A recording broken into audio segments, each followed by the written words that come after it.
안녕하세요. 저는 평범한 가정에서 부모님 사랑 듬뿍 받으며 그저 평범하게 사람들이 생각하고 사는 것처럼 사는 보통의 여자라 자부하는 사람입니다.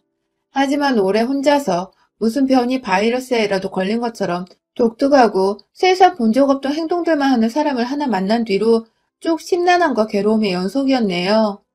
남들은 다 코로나로 힘들어하는 와중에 전 차라리 코로나는 바이러스면 바이러스라고 변종이면 변종이라고 알려주지 않냐고. 그런데 이 사람은 그마저도 없이 사람 피를 말리며 괴롭힌다고. 매번 남편 붙잡고 하소연을 해왔던 대상인데 이젠 공개적으로 대놓고 하소연하며 까내보겠습니다. 제가 경상도 사투리에 약해 글로 잘 표현할 수 없는데 양해 부탁드립니다. 저는 위로 언니, 밑으로는 남동생이 있어요. 삼남매의 둘째로 태어나서 어릴 적에는 새것 하나 제대로 받아본 것 없이 언니의 것을 물려받으며 살았고, 조금 더 커서는 바쁜 부모님과 언니를 대신해 남동생한테 어른 노릇 한다고 어르고 달래며 누나 노릇 하느라 정신없이 살았죠. 얼핏 보면 어린애가 오래전부터 집에서 너무 치이며 산 것처럼 보일 수 있지만 사실 저는 그 누구보다 가족들의 사랑을 받으며 컸다고 자부합니다. 머리채 뜯고 싸운 적이 많았어도 다 큰 성인이 된 지금은 누구보다 제 속마음을 훤히 들여다봐주고 또 옆에서 둘도 없는 친구가 되어주는 언니와 비록 제 손으로 다 키운 것 같으나 동생 또한 제 곁에서 외로울 수 있었던 저의 마음은 달래준 더 없는 보호자였습니다. 바쁘신 부모님 아래서 삼남매가 때로는 적군에서 아군으로 혹은 아군에서 적군으로 태세 전환을 하며 북적이는 분위기 속에서 참 정겹게 살았어요. 어린 시절 남매들과 함께 싸운 추억들이 너무 많아서 그 추억들이 너무 다 좋았어서 저도 언젠가 결혼을 하게 되면 아이들을 복작복작하게 낳고서 잘 키워야겠다는 생각을 했죠. 그러다가 2년 전 그 꿈을 함께 꾸고 싶은 남자를 만났습니다. 평소 연애를 했던 이전의 남자들과는 비교적 다른 분위기의 남자였어요. 뭔가 좀 더 매사에 진지하고 참을성도 많고 무엇보다 크고 작은 일에도 쉽게 흥분하거나 화를 먼저 내질 않는 이 사람. 연애 기간이 오래되면 오래될수록 그냥 연애만 하다가 끝이 나버리기엔 너무 아쉬운 사람이란 생각이 들었어요. 먼저 고백을 한다고 해서 창피할 것도 없이 그냥 제가 먼저 무턱대고 결혼을 하자며 프로포즈를 해버렸습니다. 갑자기 손잡고 길을 걷다 말고 맨입으로 결혼을 하자고. 그것도 조금 망설여하는 자신에게 하자 하며 조르는 저의 모습에 전혀 예상을 못했었는지 남편은 눈만 탁구공만큼 떠서는 껌뻑였죠. 자기가 먼저 했어야 할 프로포즈를 왜 너가 이렇게 예고도 없이 길 한가운데서 그런 식으로 해버렸냐며 울상을 지어버리던 남편의 모습이 너무 귀여워 그 외의 부수적인 것들을 감히 파악해 볼 겨를도 없이 후다닥 내 남자로 만들어버리겠다는 빛의 속도로 결혼을 치렀습니다. 당시 스몰 웨딩이 유행이기도 했고 둘 다 소란스레 정신없이 결혼을 치르고 싶지 않았어서 가까운 친인척들만 모아놓고 아주 작게 치렀어요. 제가 하는 일이 길게는 휴가를 내기가 힘든 직종이라 멀리 가지는 못하고 그냥 가까운 제주도에서 신혼여행을 보내고 돌아와 곧장 일상생활을, 아니 결혼생활을 시작하며 저희는 본격적인 부부생활을 시작했죠. 사실 남편이나 저나 대학 때 서울로 올라와 자취를 하게 된 서울 안의 이방인이어서 서로의 부모님 집은 결혼을 준비하면서 처음 가보게 되었었어요. 남편은 부산, 저는 광주가 고향이었는데 그 바람에 각자의 가족들께 인사를 하러 가는 길만 해도 주말을 통째로 빌려야 했었죠. 일단 결혼을 하기로 약속한 후 곧장 저희 친척 언니가 광주에서 결혼하게 되어서 겸사겸사 남편을 먼저 친정으로 소개시켜드리러 데려갔었습니다. 그때도 주말을 통째로 비워놓고는 금요일 퇴근하자마자 KTX를 타고 가서는 일요일에 점심 먹고 늦지막히 다시 서울로 올라오는 일정이었죠. 저희 가족들은 저만큼이나 저희 남편을 무척이나 마음에 들어 하셨고 다 같이 요리도 하고 엄마가 준비하신 음식들로 남편을 배부르게 먹이며 나름 좋은 시간을 보냈어요. 한겨울이었는데 뜨끈뜨끈한 집안에서 밥 먹고 나서는 티타임도 가지고 남편도 어느새 저희 가족들이 편해진 건지 자기가 먼저 말도 걸어주고 저희 부모님 말씀에 호탕하게 웃어줘주며 나름의 분위기 메이커 노릇도 제법 잘했어요. 그 모습을 보면서 저도 남편의 집에 가게 되면 시부모님 앞에서 애교도 많이 떨고 잘 보이려고 많이 노력을 해야겠다며 속으로 단단히 다짐을 했죠. 하지만 생각했던 것과는 아주 다른 일들이 일어났어요. 그리고 나서 몇 주 있다가 바로 본전을 뽑자며 남편과 또 주말을 통째로 비워 이번에 남편의 집으로 갔는데요. 우리말에 사위는 백년손님이라고 하잖아요. 그래서인지 저희 부모님은 남편 맞이하겠다며 정말 제가 찾아갔을 때에도 먹기 힘들었던 해산물부터 소고기까지 진수성찬을 차려놓고 남편을 기다리고 계셨어요. 그 바람에 남편도 대접을 너무 많이 받았다며 저희 부모님께 너무 감사해했고요. 저는 그래도 저희 부모님만큼의 식사 차림을 바란 건 아니었지만 그래도 부산에서 뭔가 따뜻한 시어머니의 밥은 한번 얻어먹을 줄 알았습니다. 그래서 빈손이 무색하지 않도록 일부러 서울에서 시부모님이 좋아하실 만한 스카프부터 홍삼 등 이것저것 챙겨갔어요. 그런데 참 웃기더라고요. 조금 낡았어도 아파트에 살고 계시던 시댁에 딱 처음 발을 디뎌보니 바닥이 무슨 냉동 창고 마냥 얼어붙어 있는 것입니다. 마찬가지로 이 시기가 한겨울이었는데 밖에서 벌벌 떨고 들어왔더니 집안이 더 추운 것 같은 기분까지 들었죠. 그런데 앞에 시부모님은 계시고 무슨 말을 못하겠는데 입에서 김까지 서려 나오는 것 같고 막 그냥 심정이 복잡한 와중에 시어머님은 대뜸 인사를 왔으면 절부터 하라고 하시더라고요. 이때 알아챘어야 했었는데 그렇게 저는 첫 만남부터 제대로 된 미소 한 번 없이 앉아 계신 시부모님, 정확히는 시어머님 앞에서 절부터 하며 인사를 드렸고 집안에 냉기밖에 없는 와중에 고소한 냄새마저 없는 백직장 풍경에 당황을 했으나 그 다음번에 더 당황을 하고야 말았어요. 차려놓은 것이 없으니 한번 요리를 해보라고. 어디 애비 며느리가 차려주는 식사를 한번 받아보자며 텅 빈 부엌으로 안내하시는데 만약 그때 옆에서 남편이 엄마, 손님 오는데 아무것도 안 해놓은 거야? 하면서 시어머니를 무지막지 개념 없는 사람 마냥 쳐다봐주지 않았더라면 전 울면서 뛰쳐나왔을지도 몰라요. 하지만 다행히 남편이 지 손을 걷어붙이더니 뜬금없이 쌀을 씻는 바람에 며느리 한번 기선제압 해보려다가 졸지에 아들 손에 찬물 묻히는 게 아쉬웠는지 고마해라 하고는 자기 손으로 그제서야 쌀을 씻으시던 시어머님. 그 바람에 저도 불쾌한 나머지 거들어 드리진 않았습니다. 남편이 손님이라고 언지까지 해주어서 손님이라며 남편 옆에 앉아있다가 그래도 사간 선물을 빠짐없이 다 드리고 왔어요. 너무 추워 밥을 먹고 나서도 냉기가 서렸는데 답답한 나머지 제가 먼저 나서서 커피를 타드리겠다며 뜨거운 물 끓여서 커피를 타드렸네요. 가장 기억에 남았던 말은 서울에서 바쁘게 살았다는 대화를 하다가 그래서 친정에는 먼저가 인사고 옹기가 하면서 광주에 있는 저희 집부터 먼저가 어른들께 인사를 드린 게 내내 안 입고 왔다는 식으로 말한 것이었어요. 선물을 드릴 때에도 먼저 간 사돈은 뭐 받았노? 하면서 말씀하신 걸 보니 아무래도 사돈댁에 먼저 아들을 인사시키러 갔던 것 자체를 기분 나빠하시는 게 분명해 보였습니다. 그런데 그걸 또 변명하려 하자니 대화 도중에 얘기가 너무 뜬금없기도 했었고 사돈집에 먼저 가던 본인 집에 먼저 오던 그게 화날 일이며 여자가 자기 집에 먼저 가는 게 뭐 대단히 문제인가 싶어서 저도 울컥한 마음에 굳이 변명은 안 했어요. 그렇게 서울 돌아가는 길 남편의 잘못은 없었으나 그냥 좋은 사람에게 이런 부모가 있을 줄 몰랐다는 생각에 실망을 했는지 저도 충격을 받아 생각을 하느라고 의도치 않게 침묵을 유지했고 그날 남편은 저를 집 앞까지 데려다주곤 결국 문 앞에서 눈물을 보이더라고요. 자기 엄마가 우리 사이를 다 망쳐버린 것 같다며 엄마가 원래 사고방식이 자신과 달라 트러블이 많았었다며 결혼하고 나서는 자기 엄마 때문에 힘들어할 일 절대로 만들지 않겠다며 제 손을 잡는 것까지 잡아도 되나 싶어서 혼자 눈치를 막 보는데 그 모습이 애잔하고 애처롭고 막 복잡했습니다. 결국 중간에서 남편 노릇 잘하겠다는 확답을 받고는 결혼을 했어요.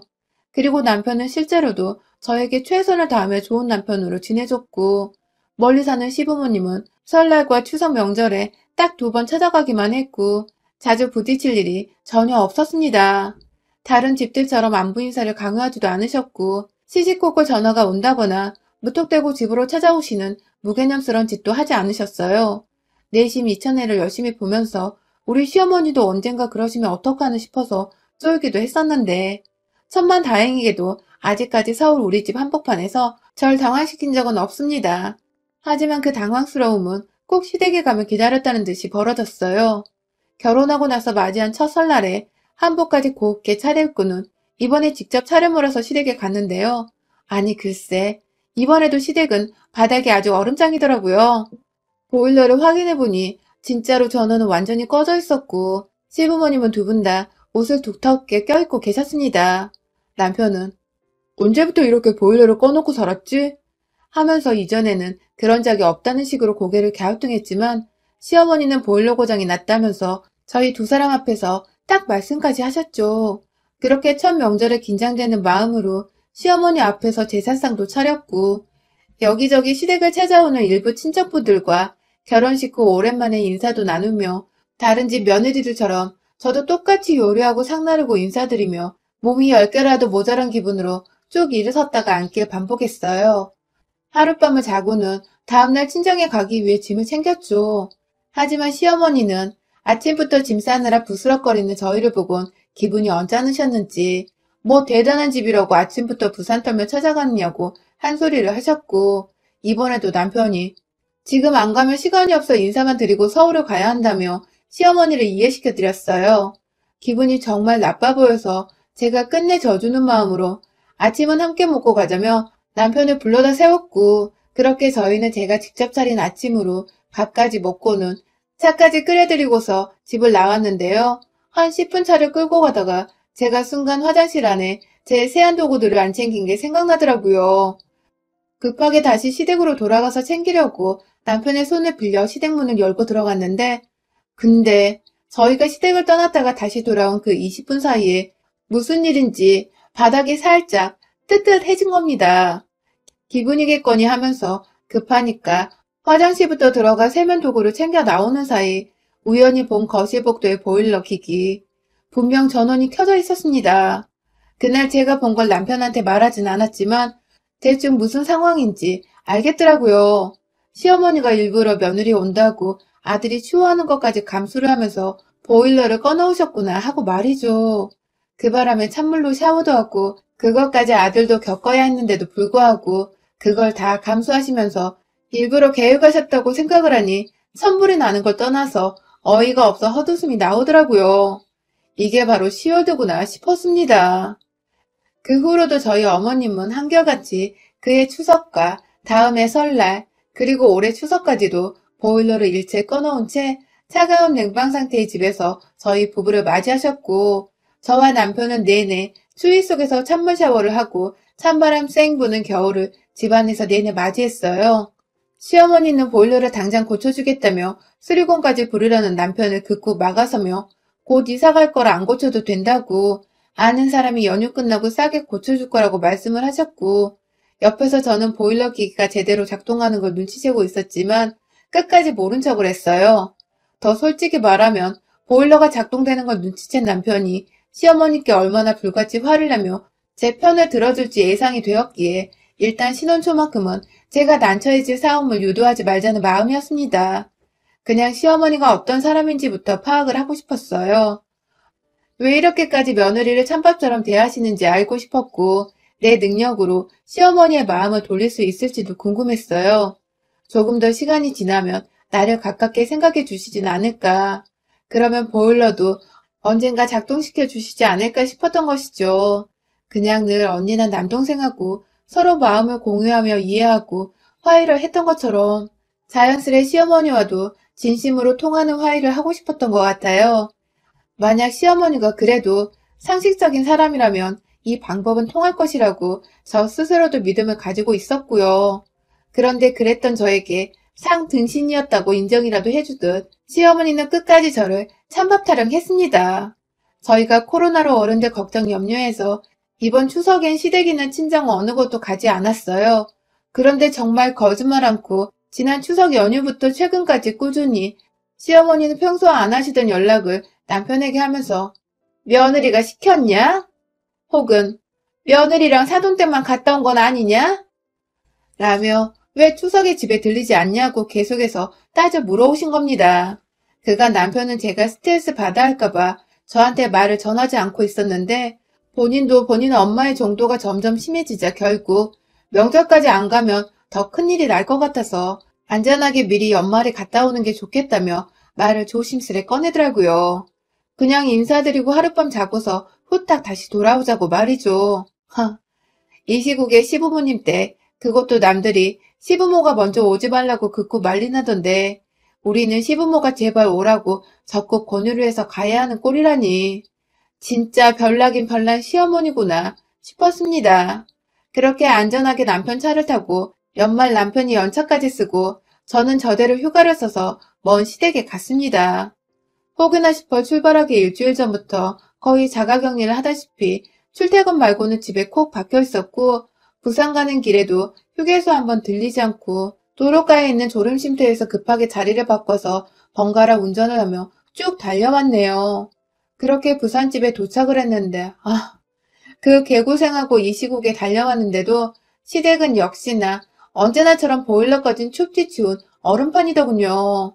들어가자마자 솔직히 욕이 튀어나올 뻔하는 걸 겨우 참아가며 이번에는 시어머니 하시는 걸 봐서 남편한테 사실대로 말을 해야겠다는 마음을 먹으며 인사부터 드렸어요.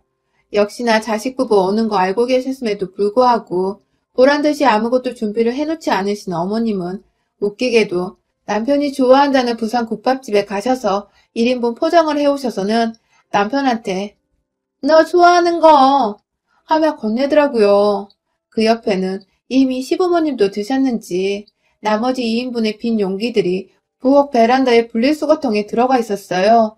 순간 표정이 일그러진 저와 졸지에 오랜만에 보자마자 엄마한테 화를 내게 생긴 남편은 이 고비를 어찌 넘겨야 하나 싶어 눈이 딱 마주쳤고 원래부터 제게는 인정이 하나도 없으셨던 그 모양의 시어머니셨기에 아무렴 괜찮다고 생각을 하면서 저는 남편의 어깨를 살며시 토닥여줬어요. 제 딴에는 나 대신 화 안 내줘도 괜찮아 하는 뜻이었습니다. 그렇게 처음부터 기분은 나빴으나 최대한 마인드 컨트롤하면서 오랜만에 배웠으니 그래도 며느리가 밥을 차려드려야 하지 않을까 싶어 물어보니 시아버지는 고맙다며 네 시엄마가 사놓은 게 없어 텅 비었을 거라며 필요한 건 나가서 직접 사오겠다고 냉장고를 저 대신 열어봐 주시더라고요. 그때 시어머니가 그 말이 기분 나빴는지 집 뱃속에 들어갈 거면 직접 사와야지 뭐 사준대? 라는 식으로 시아버지께 틱틱대시더니 급기야 너나 먹어라 라고 하시고 국밥을 직접 그릇에 데워다가 남편 주려고 세팅을 하시더라고요. 아들이랑 며느리가 오는데 집에 가만히 계신 분들이 진수성찬까진 바란 건 아니었지만 반찬 하나라도 차려놓은 건 없고 사놓은 것이라곤 남편 혼자 먹을 1인분 국밥뿐이고 본인들도 국밥을 먹고 배를 이미 채워놓은 건 알겠는데 그래도 시아버지는 차려준다고 하니 고맙다고 말씀이라도 해주시는데 도대체 이 상황에서 시어머니가 뭐가 저리 당당해서 틱틱거려대는지 슬슬 화가 나고 서러워 눈물이 쏟아지려고 하는 거 버티고 있는데 그 와중에 전 정말 배고파서 그럼 저 혼자 대충 먹을게요 하면서 텅 빈 밥솥을 확인하곤 쌀을 지으려 했습니다. 그런데 수돗물이 찬물밖에 나오질 않는 겁니다. 처음에 묵묵히 씻어보려 했는데 손을 조금만 담궈도 시뻘개지며 얼려는 게 진짜 눈물나게 차갑더라고요. 저도 모르게 어머님께 어머님 보일러 좀 틀어주세요 라고 말을 했어요. 그러자 시어머니는 언제나 그랬듯이 고장났다고 찬물로도 쌀은 잘 식힌다며 알아서 하라며 남편 국밥을 데우시며 제 뒤통수를 향해 젊은 것들 하면서 궁시렁거리셨고 결국 제가 못 참고 직접 보일러 기계 앞으로 가서 전원을 탁 켰습니다. 놀랍도록 아름다운 전원 불빛이 기기에서 흘러나왔고 어디선가 보일러 작동하는 소리가 들리는 것 같았어요. 제가 온수를 누르며 온도를 쭉 올리자 뒤에서 지켜보던 남편은 뭐야 이거 되는 거야? 하면서 달려왔고 급기야 본인이 몇 번 전원을 껐다 켰다 해보더니 이내 시어머니를 향해 으르렁거리기 시작했어요. 제가 바라던 것이었습니다. 눈물은 글썽이고 있고 시댁까지 먼 길 와서는 본인 먹을 밥 짓느라 손은 찬물에 얼음장처럼 시뻘개진 와이프를 확인한 남편은 그 와중에 아들만 주겠다고 1인분 사온 국밥을 데우는 시어머니를 향해 도대체 이 짓을 왜 하고 있는 거야? 하면서 욕만 안 했을 뿐 말끝마다 씨를 남발하며 이미 욕을 수백 번 더 더하듯 거칠게 말을 이어나갔고 들은 채 만취하면서 이제 되네 하며 보일러 기기 한번 살펴보더니 떳떳하게 다시 부엌으로 가는 시어머니의 뒤통수를 향해 그만 가자며 혼자 막 짐을 싸서 집을 나서려 했어요. 그때 짐 싸는 남편을 뒤로 한 채 저는 시어머니를 계속 지켜보고 있었는데 살짝 국 데우며 고개를 돌리시던 시어머니가 희미하게 정말 작게 입가에 미소를 띠며 궁시렁거렸어요. 확 동상이나 걸리게 해부려야 하는 건데 재수없게 걸려버렸네. 하고 말입니다. 하, 진짜 할망구가 반성이란 거 할 줄도 모른 채 끝까지 지랄이더라고요. 그 바람에 제가 그만 가뜩이나 배가 고파 예민해 죽겠는 와중에 할망구가 저 보란 듯 괴롭히더니 순간 싱크대에 씻고 있던 밥솥 그릇 안에 쌀이 생각났어요. 손이 죽을 듯 시리니까 보일러 켜라고 마지막 발악을 하느라 싱크대 위에 찬물 받아놓은 채 그걸 그대로 내버려뒀는데 저도 모르게 바로 그 옆에서 궁시렁거리며 국 끓이는 시어머니를 혼쭐내고자 싱크대로 달려가 그 밥솥을 얼음만 둥둥 안 떠있을 뿐이지 실상 얼음물과 다름이 없는 그 찬물과 물속에 탱탱하게 굳어져 있을 생쌀들. 정말 한치의 망설임도 없이 시어머니를 향해 부어버렸습니다. 항문텅이로 찬물과 함께 시어머니의 면상에 차르르 떨어진 쌀톨들은 이내 순식간에 유리조가 파편 생기듯 사방으로 퍼져 튕겨나갔고 시어머니는 국 끓이다 말고 며느리한테 물세례 쌀세례까지 당하고는 어버벙거리며 손을 허공에 휘저으시더라고요. 그 와중에 남편은 제 낌새가 이상했는지 시어머니께 다가가는 순간부터 절 지켜봤는지 어느새 제 옆에 와서는 자기 딴에는 정리를 하겠다며 시어머니가 끓이고 있던 그 국을 싱크대로 버려버리고 가스불은 또 친절하게 꺼주더라고요. 그리고는 나지막히 시어머니 앞에 대고서 엄마가 잘못했어요. 이건 정말 잘못했어요. 하는 말을 남기곤 저를 데려 그 집을 빠져나왔습니다. 계획대로라면 하루 자고서 저희 친정에 가지 않고 곧장 서울에 돌아와 안전하게 지내려고 했는데 엄마가 너무 보고 싶어 울음이 막 터져나왔어요. 그 바람에 남편은 불이 나게 절 데리고 광주에 있는 저희 친정으로 갔고 그날 전 엄마 앞에서 티는 안 냈지만 그래도 시댁에 있을 때와는 말도 안 되게 따뜻한 집안에서 엄마가 차려주신 진수성찬 반찬을 다 먹어치우며 남편과 나름 든든히 식사를 했습니다. 내심 남편에게 미안하기도 했는데 자기 엄마가 100번 잘못한 일인지라 자기도 어쩔 도리가 없었다며 오히려 제 기분이 지금 괜찮은지를 더 물어봐 주더라고요. 그 덕에 저도 조금씩 기운 차리며 오히려 그 난리를 쳐서 시어머니를 홍구녕 내주고 온 것이 슬슬 통쾌해지기 시작했고요. 아휴, 시댁에서 느꼈던 한기를 생각하면 정말 다시는 그 추운 얼음꽃 속을 상상하고도 싶지 않네요. 그래도 그 추운 곳에서 며느리한테 찬물세례까지 퍼부어진 우리 시어머니는 얼마나 더 추위에 몸살을 떨으셔야 했을까요? 부디 이 시국에 감기는 안 걸리셨길 바라봅니다, 어머님. 여러분의 생각은 댓글로 남겨주세요. 오늘도 시청해주셔서 정말 감사합니다.